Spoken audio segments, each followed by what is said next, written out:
CID పోలీసులకు మదనపల్లి ఒక మిస్టరీగా మారిపోయింది. ఏంటంటే ప్రాథమికంగా ఎవరు సృష్టించారు అన్నది తేలేదు. కానీ ఫైళ్ళది వైసీపీ అని ఎవరన్నా లోపలేద్దామంటే ఆధారాలు కావాల్సి ఉన్నాయి. ప్రస్తుతం ఫోరెన్సిక్ కోసం వెయిట్ చేస్తున్నారు. కానీ అసలు పాయింట్ ఇక్కడ ఒకటి గుర్తుపెట్టుకోవాలి. మొన్న రాజమండ్రి దగ్గర జరిగినటువంటి ఇన్సిడెంట్ గుర్తుంది కదా. మారగాని భరత్కి సంబంధించి అక్కడ అతని వాహనాన్ని దగ్ధం చేసిన కేసులో బయటపడినటువంటి నిజమేంటి?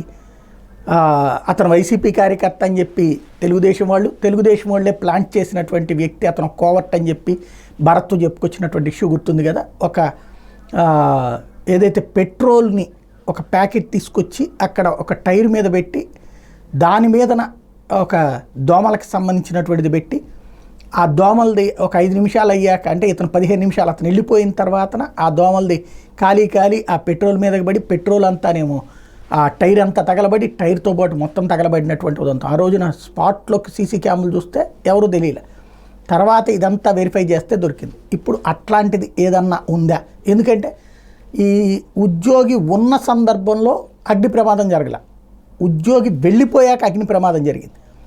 ఒకవేళ అతను లోపల ఏదో ఆయిల్ తెచ్చిపెట్టాడన్న, కానీ అక్కడ ఆయిల్తో తగలబెట్టినట్టు తేలేదు. ఫోరెన్సిక్ రిపోర్ట్ కోసం వెయిట్ చేస్తున్నారు. ఇంకోటి జగన్ ఏమని ఆరోపించారు, అది కావాలని చెప్పి అక్కడ మా మీదన బురదేస్తున్నారు, అంత సీన్ ఏం లేదు, అన్ని ఫైల్స్ ఉంటాయి, ఆల్రెడీ బ్యాక్ ఎండ్ ఫైల్స్ ఉంటాయి అన్నటువంటి విషయాన్ని తేల్చి చెప్పినటువంటి నేపథ్యంలో అసలు ఏంటి అనేది తేలాలంటే, అంటే అది రాజకీయంగా ఆ రూట్లోకి తీసుకెళ్తున్న నేపథ్యంలో ఈ రూట్లో కూడా ఆలోచిస్తే బెటర్ ఏమో.